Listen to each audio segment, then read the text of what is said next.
Então vamos aproveitar esse momento para elevar nossos pensamentos até Deus, Pai de imensa misericórdia, a Jesus, nosso mestre e amigo,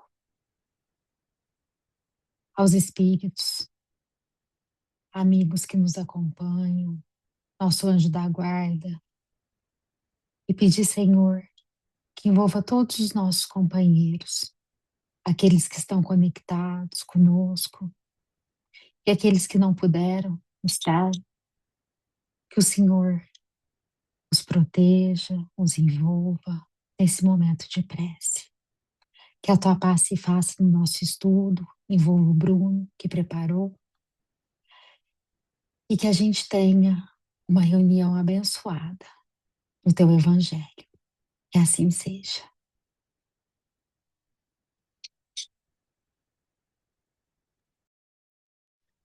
A Eliane chegou também, boa noite. O Vinícius deve estar aí também. O Rafa, a Dinalva, a Boa noite a Lília, todos. Boa boa noite. noite. Bom, então hoje a gente. Primeiro estudo do ano, hein, Bruno? Primeiro estudo. Vamos lá. Eu vou deixar a câmera fechada porque eu estou em trânsito, mas estou acompanhando. E aí, arrumando aqui. Primeiro estudo, hein? Faz tempo que eu fiz o outro estudo. Deu um intervalo grande mesmo. Mas a passagem não terminou não, viu, Everton? Essa passagem aqui, ela tá igual a do Gerazeno, né? Ela insiste em permanecer aqui e vamos lá, que nós vamos conseguir vencer, né? Então, hoje a gente vai dar sequência nessa passagem da ressurreição da filha de Jairo e cura da mulher com fluxo de sangue. Então a gente já viu boa parte dela, né? A gente já viu a cura da mulher com fluxo de sangue e agora a gente está no processo da cura da filha de Jairo, que é interessante porque ela inicia a passagem, mas ela, no meio do caminho, né? Só para a gente relembrar, no meio do caminho a gente teve esse contratempo para o Jairo, porque Jesus parou para curar a mulher com fluxo de sangue, e nesse meio tempo a filha dele piorou. E aí a gente já viu que Jesus traz uma mensagem de otimismo quando fala para ele que ele deve crer. Depois, com o Everton, a gente retomou quando Jesus chega no local e vê como é que estava o ambiente, né? E não era um ambiente legal, não. O Everton comentou sobre os flautistas, sobre as carpideiras, então tudo isso demonstrando que o clima espiritual ali era um clima de muita tristeza, de talvez até ali um clima já de início de revolta, não é? Aquele pai que tanto era tão quisto, tão bem quisto pela comunidade dele, tendo que vivenciar essa situação tão difícil. Mas aí a gente agora vai caminhar para o desfecho dessa história, né? Essa pintura que eu trouxe aqui, ela representa mais o Evangelho de Mateus do que o Evangelho de Lucas, né? Porque o Evangelho de Mateus, Mateus já mata ela no começo. Quando começa a passagem, que o pai chega para Jesus, ele já fala que a filha está morta, né? Enquanto no Evangelho de Marcos e de Lucas, ela está num processo de morte. Então a gente vê aqui que ela já está até com as roupas já ah, enfaixada, né? Então, por isso que eu acho que essa pintura ela foi mais inspirada em Mateus do que em Lucas, porque em Lucas ela ainda não morreu, né? Não morreu. Então, nosso objetivo nós temos esses 4 versículos finais, certo? Do 53 ao 56, para nessa reunião e na reunião que vem, a gente fecha tanto a passagem quanto o capítulo e começaremos um estudo novo, inclusive com participantes novos, né? Esse ano vai ser mais dinâmico, não vai ficar só eu e o Everton aqui falando, não, senão vocês vão enjoar da gente. Então, só relendo também os versículos. Deixa eu ver se eu consigo tirar esse. Toda vez fica um negócio em cima aqui. Eu não sei se aparece para vocês. Para mim aparece. Vocês vêem um negócio aqui em cima da tela? Eu continuo Não, apanhando desse zoom aqui. Ele não, fica em cima, nosso não. não fica? Não, Para mim fica em não. cima. cima do meu slide fica um negócio aqui que me atrapalha enxergar. Deixa eu ver aqui.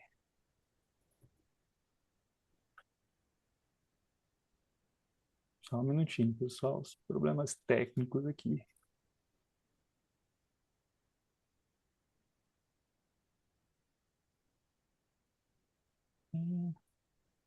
Aqui, controles flutuantes. Resolveu. Agora sim. Agora eu vejo vocês e vejo minha tela. E zombavam dele, sabendo que ela morrera. Zombavam dele aqui, então a gente está falando daquela multidão que estava na casa de Jairo, certo? E ele aqui é o próprio Cristo. Ele, Jesus, agarrando a mão dela, chamou dizendo: Menina, levanta-te. O espírito dela retornou e imediatamente levantou-se e ordenou dar-lhe algo de comer. Os genitores dela extasiaram-se. Ele, porém, ordenou-lhes não dizer a ninguém o que ocorreu. Então a gente vê aí que esse pedido do Cristo não foi cumprido, né? Porque se a gente está aqui estudando a passagem, alguém contou. Alguém contou. Qual que era o propósito de Jesus em cima disso? Eu ainda não achei nada, mas até semana que vem alguma coisa aparece. Vamos lá, vamos com fé, né? Então, para a gente começar pensando na nossa metodologia de detalhar um pouco mais, vamos pegar essa primeira palavra aqui, né? O zombavam. Não é novidade para ninguém que o Evangelho do Cristo é alvo de zombaria, não é? Vocês concordam que até hoje, de certa forma, as pessoas, e às vezes até mesmo nós, se a gente for analisar numa perspectiva mais profunda, né? Até nós zombamos do Cristo, né? Vamos bem. Não tem macarrão. Não tem macarrão? Não. E como é que nós vamos fazer macarrão agora? A gente foi Tá jóia. Daqui a pouquinho eu vou lá então buscar. Tá? Deus. Tudo bem, a mamãe vai com você.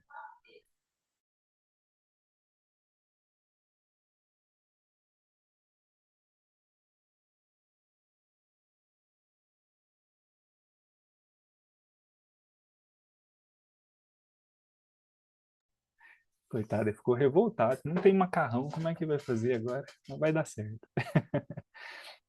Então, essa zombaria, ela é algo que acompanha, na verdade, a vida do Cristo, né? E fazendo um link com o que a gente vai conversar aqui hoje, fazendo um link com o que a gente vai conversar, aquele que está de pé, aquele que é lúcido, aquele que não está dormindo, ele, no mundo, ele vai ser vítima de zombaria. Agora eu espirrei, agora vamos lá. Então, falando sobre isso, olha aqui que o Champlin vem tratar. Quando o cristianismo irrompeu no mundo grego e romano, houve risos, usualmente tingidos de escárnio. Esse estranho culto a um criminoso crucificado, que teria com ele uma pessoa sofisticada? Sempre que Jesus, seus ensinamentos, seu evangelho tem barrado o caminho de qualquer pensamento ou costume no mundo, os homens se têm rido.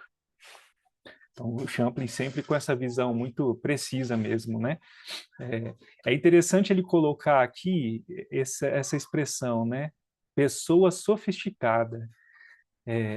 Eu não sei se vocês já repararam, né? Mas o mundo ele tem uma tendência a tornar coisas complexas, né? Essa sofisticação, essa complexidade, ela vem justamente para tirar aquilo que é simples, aquilo que beneficiaria a todos, aquilo que seria facilmente compreendido, né? A gente vê até na academia, e às vezes até a Tânia consegue até falar melhor do que eu sobre isso, né? Mas a ideia é que aqueles que querem dificultar a compreensão das pessoas, eles tendem a colocar até termos mais complexos para se explicar alguma coisa, de tal forma que a verdade ela vai permanecer encoberta, não é? Então a gente vê que da perspectiva também dos ensinamentos do Cristo, dos ensinamentos espirituais, Jesus veio tornar as coisas mais simples, né? Mas a sofisticação da época, né? O que seria essa sofisticação da época? Não é muito diferente de hoje, né? O Império Romano, aquela cultura que era a cultura que dominava toda aquela região, julgou que tudo aquilo que Jesus trouxe não serviria para nada, né? Na verdade, não deveria ninguém nem se atentar àquilo, porque aquilo era coisa de um simples criminoso, era um delírio, algo nesse sentido. E por isso, vítima de zombaria, vítima de escárnio, né? Quando um grande grupo de seus discípulos finalmente enfrentou a servidão humana e entrou em luta de morte contra ela, pessoas para quem a escravatura fazia parte da ordem estabelecida riram-se. Até mesmo no seio da igreja, quando nos primeiros dias do movimento missionário do estrangeiro, alguns poucos começaram a tomar a sério as palavras "ide por todo o mundo", houve muitos que se riram ante a visão de um Cristo universal e da salvação universal a todos os homens. E assim como os adoradores pagãos de Marte sempre gargalharam, com uivos de derrisão, diante do pusilânime príncipe da paz, outros se divertem da ridícula intensidade moral do crente. Então, às vezes, tentando traduzir isso um pouco para o dia a dia, né? E eu acredito que boa parte das pessoas aqui já devem ter enfrentado isso, mas se você às vezes comenta para alguém que você tira aí 1 hora do seu domingo à noite para estudar sobre Jesus, talvez você seja vítima de certo sarcasmo, né? Talvez alguém vai falar, nossa, mas você não está muito, você não está sendo muito xiita, não, hein? Estudar até domingo à noite, né? Mas Jesus, né? Tem que estudar evangelho, mas todo mundo já estudou isso aí, né? Para quê? Então essa zombaria, né? É tudo fruto, como a gente vai ver, né? De uma ignorância no sentido de ignorar mesmo, né? Às vezes, se você desconhece determinadas coisas, você pode tratar aquilo com uma certa zombaria, justamente por não compreender a profundidade daquilo, as implicações daquilo. Então, é um movimento natural no mundo, ainda mais num mundo em que a superficialidade, né, o parecer, ele se sobressai ao ser, né, ao conhecimento mais profundo. Hoje, ainda mais com a vinda da inteligência artificial, conhecimento profundo está ficando a coisa mais rara do mundo mesmo, né? Então vamos comentar um pouquinho sobre isso. E aí vem Emmanuel falar sobre essa questão da zombaria. E é lógico que Emmanuel também é muito incisivo, né, gente? Vamos tentar, às vezes, trazer, não pensar só no outro, né, na postura do outro, mas ver se as nossas posturas em determinados momentos não se aproximam disso aí que ele está criticando, não as pessoas, mas a forma de agir, né?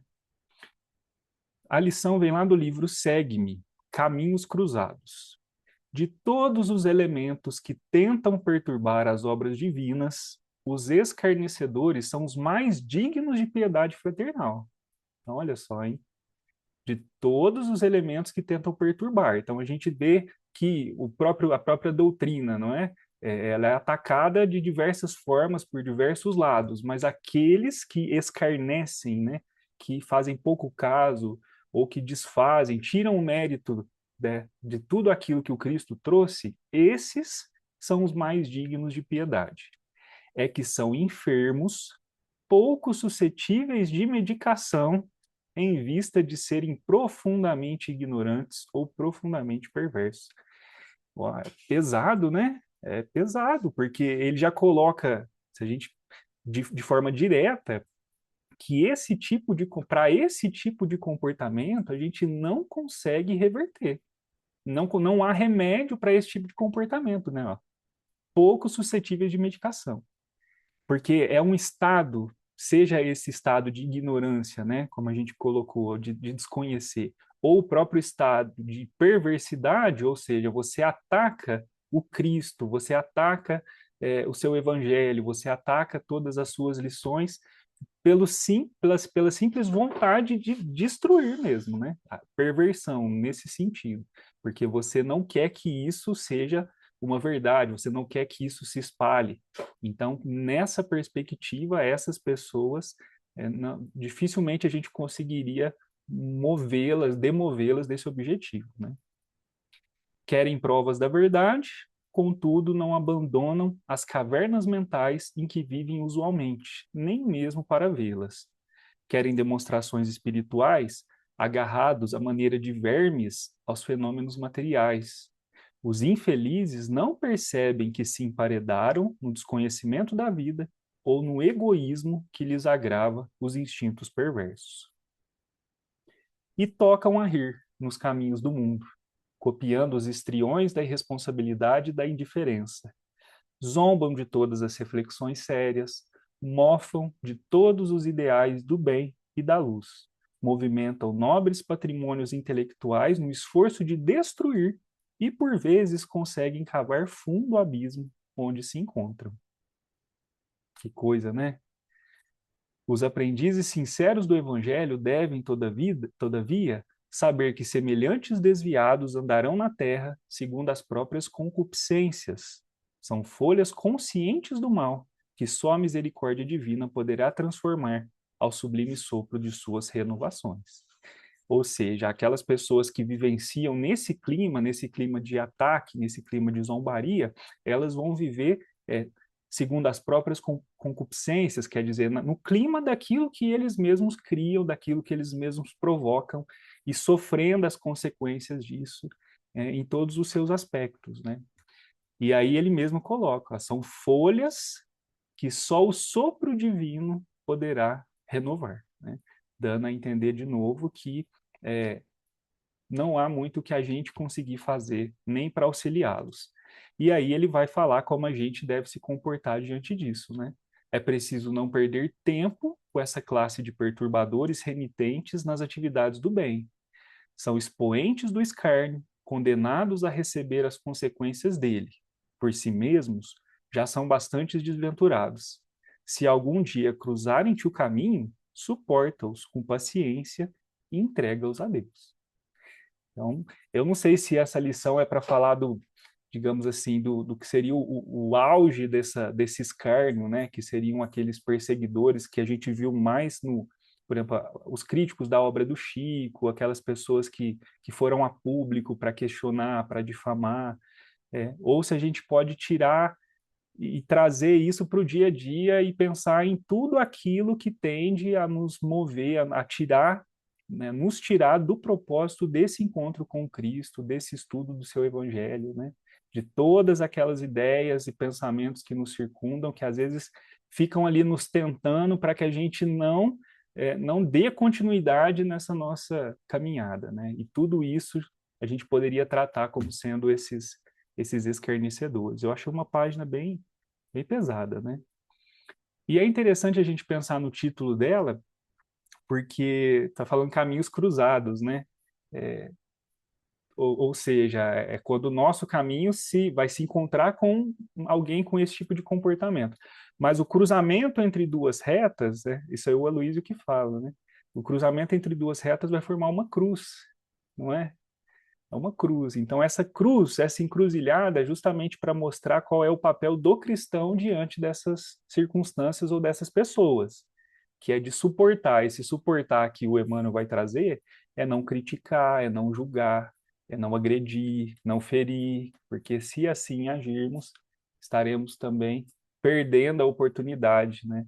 E não agindo como Cristo espera que a gente haja. Então, é para ter uma postura ética em cima disso e seguir, né? Entregar para Deus. Dessa parte da zombaria, beleza? Algum comentário? Beleza. E aqui uma mensagem também, uma orientação que Emmanuel vai nos dar, agora no livro O Consolador. Ó.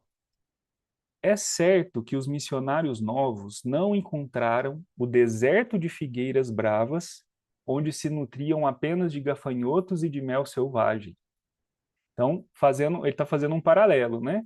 Aqueles primeiros cristãos que começaram nessa caminhada, nessa jornada de espalhar a boa nova, de falar em nome do Cristo, de falar de amor, de caridade e trabalhar em cima disso, eles naquela época era como é que fala, era tudo mato, né? Então eles tiveram que abrir passagem. Por isso que ele falou, eles encontraram deserto com figueira brava e só tinha gafanhoto e mel selvagem para se alimentar, né? Demonstrando que no início era tudo muito difícil, muito mais difícil.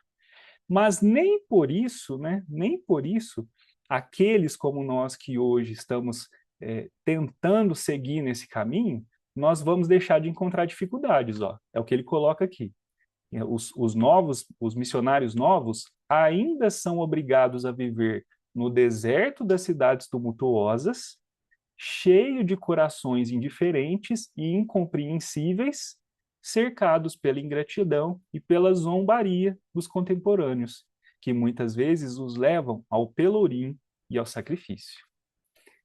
Né? Então, de novo, é natural que a postura proposta por Jesus no mundo contemporâneo, que não é diferente do mundo de 2000 anos atrás, vai entrar em choque com aquilo que está posto.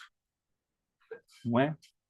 Porque a gente nitidamente, todos nós aqui, percebemos que o mundo é movido pelo materialismo. As pessoas, os projetos, tudo os gastos, não é? Os investimentos, tudo é direcionado para aquilo que a matéria nos convida, né? Então não tem como essa visão de espiritualidade profunda, essa busca de algo que vai transcender a morte, não tem como isso não gerar essa incompreensão, essa zombaria natural. E é isso que ele está colocando aqui mesmo, né? Mas então, para servir de refrigério para nós, né? O amor de Jesus, todavia, é a seiva divina que lhes alimenta a fibra de trabalho e realização. E sob as suas bênçãos generosas, as grandes almas solitárias atravessam o mundo, distribuindo a luz do Senhor pelas estradas sombrias, né? Então, quer dizer, por mais que seja árido, por mais que o clima não seja um clima propício, ao nos conectarmos com o Cristo, nós receberemos esse influxo de energia, esse amor, essa vivacidade para que a gente prossiga. E não tem outra fonte para a gente buscar que não seja o Cristo. É por ele que a gente deve fazer, é por ele que a gente deve lutar, é no nome dele que a gente deve pronunciar e pedir e rogar se a gente não quiser definhar pelo caminho, né? E não tem jeito, é solitário, né? Hoje a gente está aqui reunido, então aqui a gente está em grupo, mas a vivência, a experiência de cada um é solitária, porque é individual, não é? É cada um no seu dia a dia, né? No seu lar, no seu trabalho. Então não deixa de ser uma experiência difícil, né? Mas nós vamos todos conseguir. Nós vamos todos vencer isso, vencer o mundo, né? Beleza, gente? Vocês têm que falar também, senão o estudo acaba antes da hora, hein?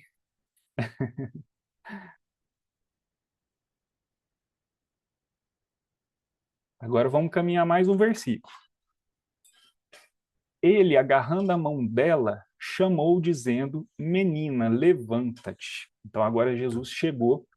Então, só de novo relembrando o contexto, né? Quando Jesus chega na casa de Jairo, estava aquele clima de tristeza, de choro, de lamento. Aí o Everton comentou que naquela cultura era muito comum você, para não correr o risco de faltar lágrima, você contratava gente para chorar. Então tava as carpideiras, tava os flautistas, aquelas músicas tristes, justamente para inspirar o quê? Tristeza em todo mundo que está ali. Então era um clima terrível. Trazendo isso para a perspectiva espiritual, nós estamos falando da casa mental de Jairo. Nós estamos falando do que estava passando no mundo íntimo dele. E aí a primeira coisa que Jesus vai fazer é expulsar todo mundo, expulsar a multidão, ou seja, tirar de dentro do coração dele esses pensamentos ruins, esses sentimentos ruins. Então, daí a gente já tem assim a primeira dica para mostrar que o processo de cura verdadeira ou o processo do despertar envolve a mudança íntima. Envolve uma mudança íntima. Tudo isso é um grande símbolo para mostrar que é daí que vai partir essa renovação, né? Essa volta à vida. Olha que bonito que é, né? Essa metáfora. Só que no Evangelho de Marcos tem um detalhezinho aí, e é um detalhe, né, de linguístico, que é interessante, e eu já achava interessante, achei mais interessante com um comentário bíblico que eu encontrei sobre isso. Ó. No Evangelho de Marcos, fala assim, e agarrando a mão da criancinha, diz, Talita cum, ou Talita cum, que traduzido é, mocinha, eu te digo, levanta. Então, quer dizer, o Lucas, ele tirou essa expressão. Essa expressão, talita, que significa criança, né, geralmente para o gênero feminino, é daí que vem o nome Talita, que muita gente tem hoje, e é um nome de origem bíblica. Eu não sabia. Alguém sabia que tinha? Da onde que vinha isso? Alguém já tinha ouvido falar? Vem daqui, ó. E o que é o mais interessante disso? Essa frase, essas duas palavras, né, Talita cum, é o aramaico. O evangelista, ele preservou o que o Cristo disse, exatamente como o Cristo disse, diferentemente de tudo que a gente tem, porque os evangelhos foram escritos em grego, né? Então, quer dizer, do aramaico, que era a língua que Jesus falava, alguém traduziu para o grego, isso se isso não foi traduzido para outra língua antes de ir para o grego. Então, ficou distante. Mas exatamente nessa passagem, a gente tem o que saiu da boca do Cristo, né? E aí o comentarista vai falar assim, ó, a palavra aparece em aramaico, transliterado dentro de um contexto grego, preservando a linguagem cotidiana que Jesus compartilhava com os galileus. Sua preservação aqui sinaliza autenticidade de testemunho ocular, quer dizer, é provável que aquele que registrou isso presenciou o que Jesus fez, né? Por isso que sabia exatamente o que saiu da boca dele. Mas além disso, ó, conecta o leitor ao próprio som da voz de Jesus. Olha isso, conecta. Aqui, gente, esse é o clímax da passagem. É o clímax, porque é o Cristo dando uma ordem para aquele espírito, não é? Para que aquele espírito retomasse aquele corpo e voltasse à vida. Correto? Isso na perspectiva da matéria, aquilo que está sendo assistido ali. Da perspectiva espiritual, que é o que a gente vai começar a trabalhar agora, é muito mais profundo. É o convite que todos nós estamos recebendo para o despertar.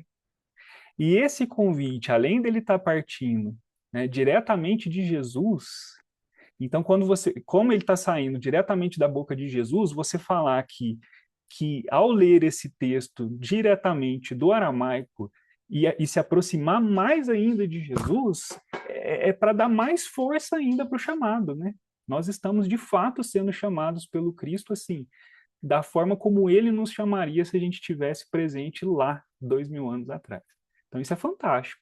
Você conseguir linguisticamente preservar essa sutileza do texto, isso é fantástico, né? Eu gostei muito. Aí depois ele termina assim, ó. Padres da igreja, como Irineu e Agostinho, citaram o episódio para defender a verdadeira humanidade de Cristo e a bondade do corpo.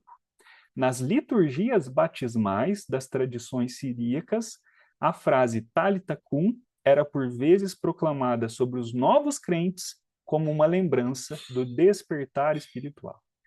Então eu frisei esse despertar espiritual porque é justamente daí que a gente vai analisar essa passagem agora. Não aquela passagem que, quando a gente vai ler os comentários, é muito assim, é Jesus vencendo a morte, né?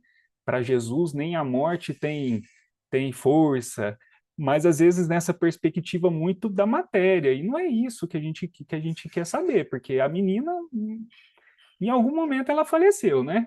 Em algum momento ela desencarnou. Então nós não estamos aqui para falar desse tipo de salvação. Nós vamos falar desse despertar que é muito mais profundo. E para falar de despertar profundo, para falar dessas questões íntimas, Joana de Ângeles aparece, né? E vocês sabem que não é fácil, não é fácil. Tem que fazer um curso mesmo para estudar Joana de Ângeles, né? Então vocês me ajudam aí, gente. Vamos estudar junto para a gente tirar conclusões desse texto. Olha o título do texto: Autodespertamento. Autodespertamento. Quer dizer, é algo que parte de dentro para fora, né? O chamado do Cristo vem de fora para dentro. Mas esse chamado ele tem que reverberar lá no mundo íntimo e daí de dentro para fora vem a mudança. É um autodespertamento. E ele é o quê? Inadiável. Inadiável. Então a proposta é a gente falar desse despertar, né? Aqueles que viviam dormindo, né? Ou que estavam mortos espiritualmente e retornam à vida ou ganham esse influxo de ânima para seguir. É isso, tá? Que a gente vai falar. Vamos pensar sobre esse prisma. E aí, quando eu comentei sobre isso lá no ano passado, eu estava muito com essa visão daqueles que se veem desanimados, né? Mas agora a Joana já traz isso numa outra perspectiva. Por isso que é interessante a gente recorrer a outras visões, né? Olha como que ela começa. A fase inicial da vida, sob qualquer aspecto considerado, é a do sono. Ou seja, dormir é natural. Dormir é natural. Em todos os aspectos, né? Ó. A fase inicial da vida do ser humano, quando acaba de reencarnar, é o quê? É o bebezinho que dorme 20 horas por dia, 18 horas por dia, né? Então, o sono em si não é um problema, porque ele é reflexo do nosso processo evolutivo. Ó. O ser está fadado à perfeita sintonia com consciência cósmica. Então, nosso destino é atingir esse nível de clareza, de despertar espiritual, né? Que nele dorme, aguardando os fatores que lhe propiciam o desenvolvimento ou contínuo despertar. Então, todos nós aqui, em determinado aspecto, também dormimos. Todos nós. Em algum ponto, nós estamos dormindo, porque isso está em semente dentro de nós. E por isso que o nosso despertar vai ser sempre o quê? Sempre constante. Para sempre vai haver alguma circunstância, sempre vai existir alguma oportunidade de você despertar esse ponto do teu espírito ali, né? Uma virtude, um outro olhar, né? Uma nova forma de ver as coisas. Então, eu achei bem bacana, porque agora o ensinamento ficou mais próximo ainda de nós, né? Então, se Jesus está nos convidando a levantar, é porque há coisas dentro de nós que ainda exigem esse chamado, né?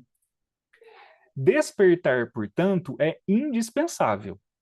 Então, ó, o título fala inadiável, agora ela já coloca indispensável, abandonando o letargo que procede das faixas por onde transitou, libertando-se do marasmo em forma de sono da consciência para as realidades transcendentes, desapegando-se das constrições que impedem a marcha, escravizando o si nas paixões remanescentes, adormecidas por sua vez no inconsciente profundo, que prossegue enviando mensagens pessimistas e perturbadoras.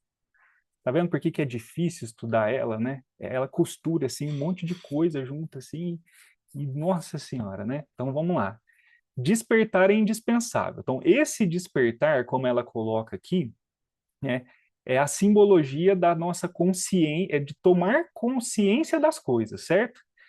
Você passa a perceber que seja pensamentos, ações, né, atitudes, coisas que todos nós fazemos, e em algum momento a gente percebe que aquilo não é o adequado, a gente percebe que aquilo não é o ideal, né? Sempre colocando como nosso paradigma, como nosso modelo, o Cristo. Então, se em algum aspecto da minha vida eu não ajo como Cristo, naquele aspecto eu estou dormindo, naquele aspecto eu ainda preciso despertar, minha consciência precisa se aclarar, não é? E aí ela coloca, aclarar para quê? Para as realidades transcendentes. E aí ela vai falar que aquilo que nos impede de atingirmos isso, aquilo que ainda nos segura nessa marcha ascensional, são essas vivências que nós tivemos do nosso próprio processo evolutivo, não é? Que ela coloca aqui essas paixões remanescentes que estão adormecidas no inconsciente profundo.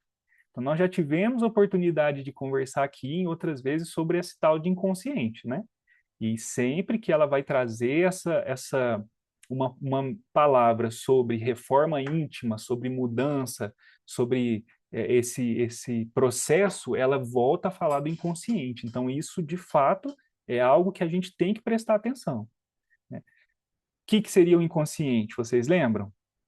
São todo esse arquivo que nós trazemos no nosso mundo, que a gente pode falar na perspectiva espiritual, né? Toda essa bagagem espiritual que nós trazemos, isso fica armazenado nesse nosso campo, é, nesse nosso campo mental, de forma não consciente, ou seja, não está disponível para nós enquanto nós estamos em vigília, né? Mas de alguma forma esse inconsciente ele fica mandando, ele deixa escapar mensagens. Essas mensagens elas escapam e se materializam ao nosso redor. É mais ou menos isso, né, Sandra? Se eu estiver falando uma coisa, uma inconsistência aqui, você me corta aí, pelo amor de Deus. É como se fosse isso que todo mundo fala de intuição, né? Vem sempre algo comunicando com a gente dentro de nós mesmos e a gente não entende por que que vem e nem por que daquele momento com aquela pessoa ou aquela situação. E essas paixões são essas questões corporais, rústicas, né? Materiais que nos escravizam numa pseudo-vontade, né? Como se a gente quisesse se encaminhar para aquilo que traz prazer, primeiramente, né? Mas a gente deixa de se dar o direito de despertar para o alto, né? Alguma coisa assim. Interessante, né? Quer dizer, é aquilo que fere a matéria, né? Que fere os sentidos, como a gente permaneceu muito mais tempo com esse tipo de sensação, né? Tendo esse tipo de experiência, isso está muito mais gravado em nós, no nosso psiquismo, do que agora esses sentimentos mais sutis, esses sentimentos mais delicados, não é? Então, quando você come uma coisa, uma comida muito gostosa, e você tem aquela descarga, aquele bem-estar, né? Você sente de imediato, não é? Agora, sentir um bem-estar desse com algo mais sublime, como por exemplo, ouvir uma música bonita, é muito mais difícil, porque a gente ainda não está treinado para isso, a gente ainda não se habituou a isso. Então é por isso que naturalmente essas coisas ressurgem, não é? Naturalmente. Só que aquele que permite que isso domine o seu, digamos assim, domine as suas ações e atitudes, é o que causa esse arrastamento para o mal que a gente vê aí no mundo, né? Esses malucos que estão aí à frente de grandes impérios, por exemplo, eles ficam dando vazão a essas vontades, a esses desejos o tempo todo, não é? E esquecem completamente, zombam completamente, né, daquilo que deveria ser o ideal do ser humano, né? A busca do crescimento e tudo mais, né? Então, para ver como que isso aqui é extremamente relevante mesmo, né? E Bruno, Conscientizar. Oi, pode falar. nessa intuição, se a gente está bem acompanhado ou busca estar bem acompanhado, né? É, fazendo o Evangelho do Lar, ou esse estudo, se a gente está sempre mais atento, a gente se sente mais fortalecido para sentir intuições construtivas, né? E quando a gente não está bem acompanhado ou não busca, aí a gente se perde nessa intuição, né? Por isso que o autoconhecimento e a Joana de Ângeles traz essa importância de se conhecer, né? Posso falar desse sono um pouquinho? Pode, fica à vontade. Tem uma área que estuda uma triangulação, né? Quando a gente nasce, a gente chega nesse adormecimento, né? E a gente precisa do outro para se reconhecer vivo, né? Ou seja, alguém que cuida. Pode ser a mãe, o pai, a avó, alguém que cuida. Então, o cuidador e eu, bebê, estou vivo porque tem outro que me acompanha. Depois a gente se percebe sozinho, vai se despertando, sendo si mesmo, né? Ainda criança, ainda, né? Ainda num nível imaturo, sem se coordenar muito em termos de vontades e de realidade mesmo, porque é tudo muito imaturo. Mas aí vem as regras, que aí é o outro lado, né?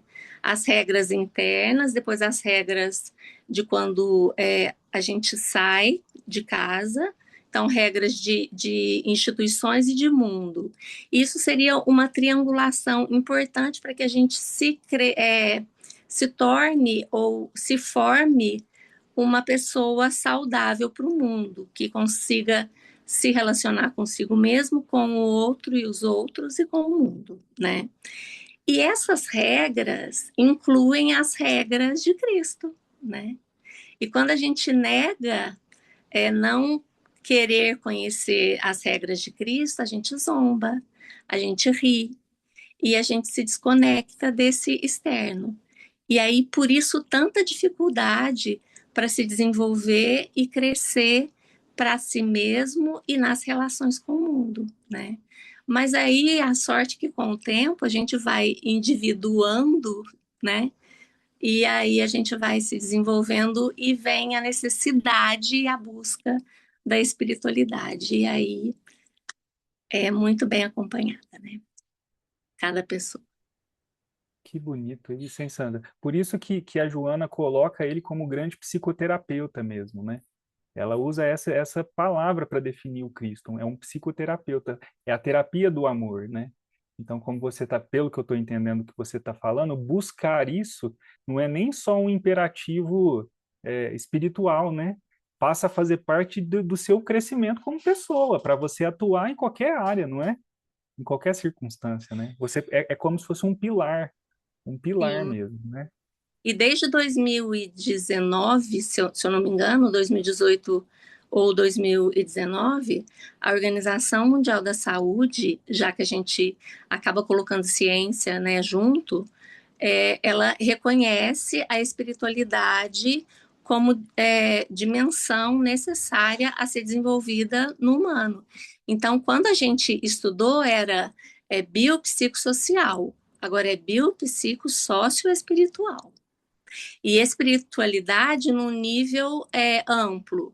Tem religião, tem arte, tem filosofia, tem natureza, mas tem o que você quiser e para onde você quiser se desenvolver, né? E as religiões estão ali. Ô, Sandra, é por isso que o psicólogo espírita está fazendo a diferença, né? Porque ele entende que essa consciência vem também de outras vidas, né? Não é só dessa. Está fazendo diferença e tem gente buscando essa diferenciação para tratamento. E não tem problema. Existe uma formação mais rígida, mais ortodoxa, vamos dizer assim, que não pode, né?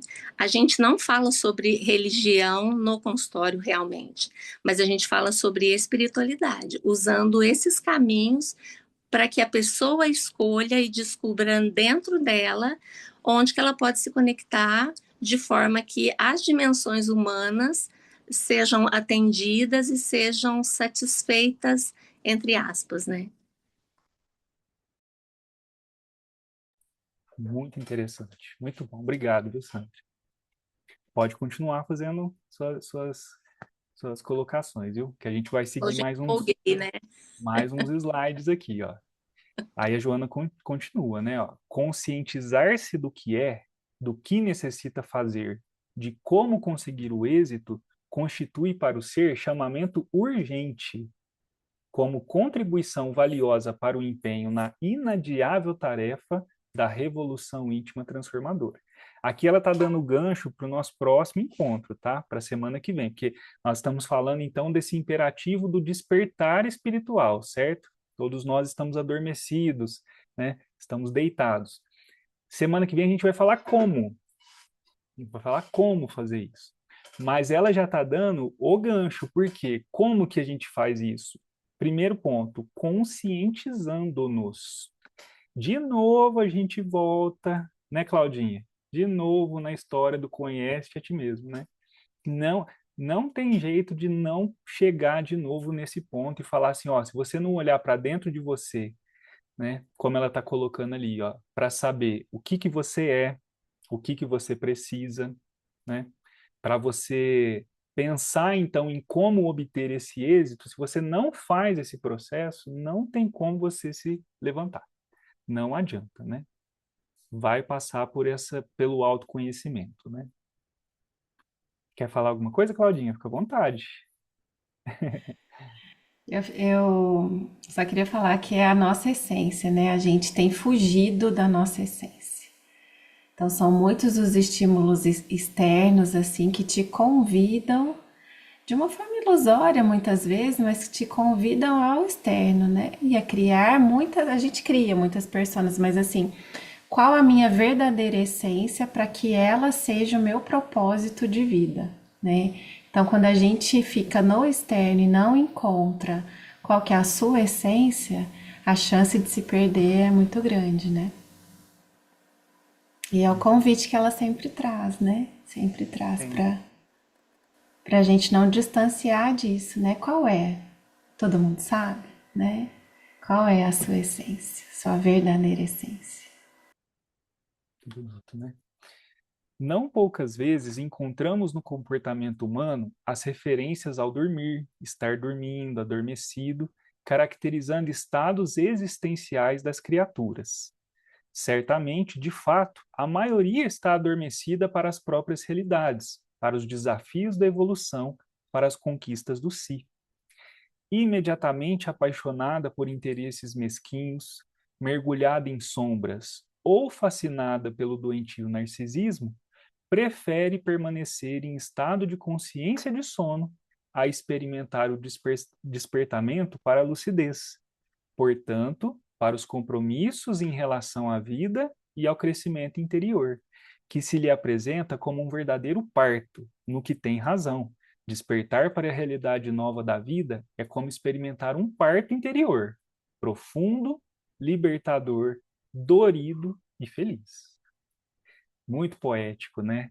Muito poético ela colocar. Então, quer dizer, trazer à tona o teu potencial, daí o parto, né? Eu lembrei de uma palestra da professora Lucelena, que ela fala assim que falando de Sócrates, né? É claro que ele não deixou nada escrito, mas tem o registro de Platão que Sócrates uma vez falou que a mãe dele era uma excelente parteira, né? Daí até vem a técnica dele, né, do parto das ideias. Então a mãe dele era uma excelente parteira. Ela só não conseguia fazer um tipo de parto, né? O parto da mulher que não estava grávida. Então quando você traz isso para a perspectiva espiritual, quer dizer, você só não consegue trazer à tona, fazer esse parto de autodescoberta, aquele que não, de fato, não quer fazer esse movimento, né? Por isso que é autodespertamento. Ele não vai vir de fora para dentro, ele tem que vir de dentro para fora, como um parto, né? De dentro para fora. E não é fácil, né? Porque ela coloca, né? É profundo, é libertador, é dorido, né? Dorido, mas é Isso que eu ia feliz. dizer, dorido e feliz. Então, a gente que Dorido. passou pelo parto aqui sabe que é uma dor, né? Você fala, meu Deus, o que eu tô fazendo aqui? Que esse trem tá doendo demais. Só que é a dor da felicidade. É muito difícil de explicar, mas é isso mesmo. É de sentir, né? O estado de sono é paralisia da alma, peso na consciência individual e prejuízo na coletiva. Aí ela já começa a atacar até mesmo as causas das nossas dificuldades como sociedade, né? A gente vê aí, tudo que a gente vê na sociedade não é nada mais, nada menos do que reflexo do que o indivíduo vivencia no seu mundo íntimo, não é? Então, se você quer resolver esses problemas grandes, não tem como se não resolver o problema individual, né? O mundo só vai regenerar quando os corações se regenerarem. Então, é um por um. Então, esse processo, que é o que a gente consegue extrair disso aqui, ó, quando você se propõe a fazer isso, a fazer o seu processo de autodescobrimento, de melhora íntima, você não está trazendo benefício só para você, você está trazendo um benefício para todos, um benefício para a sociedade, não é? Então, é a tua contribuição para a paz no mundo, é a tua contribuição para a melhora do mundo. Olha que legal isso. A gente pode trabalhar junto, não precisa ser um espírito missionário, né? Precisa fazer o que te compete, né? Que É porque compraz no entanto, a gente vive numa grande rede, né, Bruno? Numa grande teia, assim, nós estamos todos interligados, né? Então, se eu mexo de um ladinho da teia, o outro também reverbera, né? Então, essa conexão a gente não pode fingir que não existe. com tudo, né, Claudinha? Com os seres, né? Com a natureza, com tudo, com toda a criação divina, né? Bonito, né? No entanto, a todos quantos fogem, perdão, gente, consciente e inconscientemente dos compromissos mais graves para com si, assim como em referência à sociedade que exploram e perturbam com a sua dependência. Vou ler de novo. Ó. O estado de sono é paralisia da alma, peso na consciência individual e prejuízo na coletiva, que compraz, no entanto, a todos quantos fogem, consciente e inconscientemente, dos compromissos mais graves para com si, assim como em referência à sociedade que exploram e perturbam com a sua dependência. Então, para ver como que aqueles que assim atuam na sociedade no sentido de gerar desequilíbrios, como que isso tudo é reflexo desse desencontro íntimo, né? Dessa paralisia da alma, desse estado de sono. E que cada vez mais tem se intensificado, como era previsto de acontecer justamente nesse processo de transição que a gente vivencia, né? Sempre que convidados ao direcionamento superior, aos ideais de enobrecimento, ao agigantamento dos valores éticos, excusam-se e recusam cooperar, afirmando que a vida tem outros objetivos, empanturrando-se de alimentos e gozos que logo passam, deixando sempre vazios e esfaimados. Quer ver um exemplo extremo disso, de como que esse pensamento levado ao limite demonstra esse descolamento de realidade, de fato? É pensar em colonizar Marte, né? O ser humano é o único ser do planeta Terra, né, que está pensando em ir para outro planeta porque vai destruir o planeta que mora, né? Percebem aonde que no limite aonde que a gente consegue chegar desse descolamento, né? Dessa visão justamente de você se recusar, ó, recusar a cooperar, recusar a viver em sociedade, né? Recusar em fazer o teu papel ali de mudança íntima. Se isso chega no limite, é onde a gente vê guerras, é onde a gente vê a miséria, a fome, a exploração, não é? Então a causa disso tudo está nesse processo de dormência, né? Profundo, né? O seu despertar é sempre doloroso, porque lhes torna difícil abandonar os hábitos doentios e adotar novos comportamentos que, a princípio, se fazem incomuns, incompletos, sem sentido. Quando está desperto, lúcido para os objetivos essenciais da existência, ergue-se o indivíduo e sai do meio dos outros que estão mortos para a realidade. E ela encerra desse jeito a lição dela, né? É um despertar doloroso, né? E todo mundo vai despertar.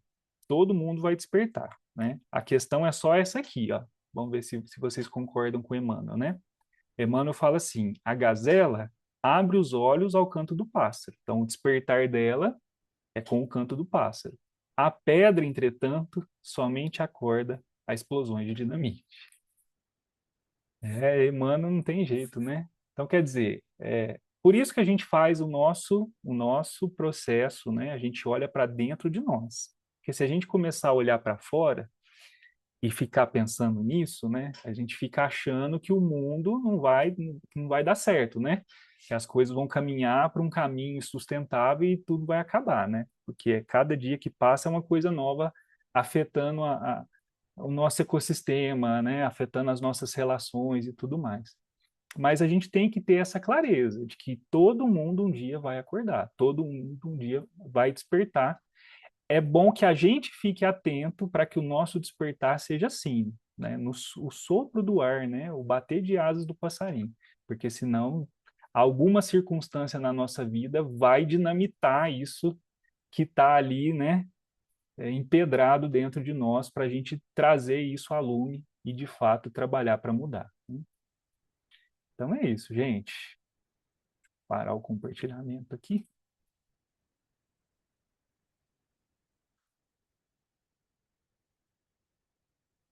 Aí. Ficou muito truncado bom, Bruno. hoje. Deu para... Oi, Everton? Não, eu ia falar que foi muito bom. E na hora que você falou de Emmanuel, eu falei, gente, mas eu li exatamente essa lição esses dias. Aí eu lembrei que eu li quando eu estava preparando o estudo dos versículos anteriores. Ah, Não tem muito jeito. Não legal. tem jeito de fugir de Emmanuel, né? Ele fala sobre tudo, né? Só tem uma coisa, assim, uma observação que eu acho em relação à consciência de culpa, porque eu acho que em algum momento da vida todos nós podemos nos sentir culpados. E o Jair Presente, ele fala assim: não se amedronte, prossiga em seu trabalho no bem. Prestando serviço a todos, não menospreze a ninguém. Cultive perdão e amor. Esqueça qualquer espinho. Tribulações e contendas, isso é de todo caminho. Se você caiu em falta, para erguer-se, volte atrás. Só não erra nesse mundo aquele que nada faz. Então, se a consciência nos acusar, talvez já seja um bom sinal, né? Porque é sinal que a pedra tá, nem que for por dinamite, ela tá indo, né? Nem que for por dinamite. Para alguns, basta um olhar do pai, um olhar de alguém para sentir o erro. Para outros, é necessária a prisão, processo criminal, a morte, né? As vivências mais difíceis. Mas, só que mais cedo ou mais tarde, nós vamos passar pela redenção. Muito bom, Bruno. Obrigado. Semana que vem você continua, viu? Semana que vem a gente Tem vai gente falar aí do em ano sabático, tem gente em ano sabático. Então, Só aqui, só e depois já tem uma dupla escalada na sequência, que é a Vivi e a Daiane, viu, gente? Só para vocês saberem. Claudinha, faz a prece para a gente terminar. com certeza. É bom que todo mundo aqui vai poder fazer estudo, ó, que delícia. Claudinha, antes da prece, eu quero só lembrar que tem uma música do Moacir que chama Despertar. O Everton canta ela. Muito bonita, né, Everton? Ela é da espiritualidade de Sacramento. O Moacir só musicou, você acredita? Essa é maravilhosa. Põe lá no grupo Mi pra gente relembrar, dormir com ela. Então vamos, meus amigos. Que bom estar aqui com vocês. Bom estarmos juntos. E aí vou convidar vocês então para que a gente feche os olhos e se imagine de mãos dadas, num grande círculo. Nessa união que esse grupo representa, liderado por Jesus, nosso mestre, nosso amigo, nosso irmão, a luz dos nossos dias, a luz que ilumina os caminhos que percorremos, a luz que nos acolhe em seu colo, a luz que nos inspira com seus exemplos, a luz que verdadeiramente nos ama. E por isso, Mestre Jesus, nós te agradecemos. Te agradecemos pela presença constante em nossa vida. Te agradecemos por tudo e por tanto. Te agradecemos por não nos abandonar, por ver em nós o nosso verdadeiro potencial, a nossa essência divina, o nosso futuro como Cristos. Graças te damos, Senhor Jesus, por essa oportunidade de desfazermos os nós do pretérito, transformando-os em laços, laços de amizade, laços de carinho, de amor, de renovação. Agradecemos, Senhor Jesus, pela oportunidade também de estarmos reunidos em Teu nome, conversando e sentindo, pensando e vivenciando o Seu Evangelho de amor, de paz, de caridade. Que o lar de cada um de nós possa ser visitados por seus emissários amorosos, promovendo a limpeza, promovendo a renovação, promovendo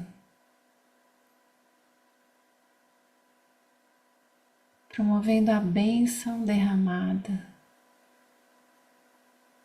sobre cada um de nós, que possamos sentir essa presença nesse momento, nos nossos lares ou onde quer que estejamos, e que possamos sentir a sua presença durante toda essa semana, caminhando conosco, assim como estamos agora, de mãos dadas. Obrigada, Jesus, que assim seja.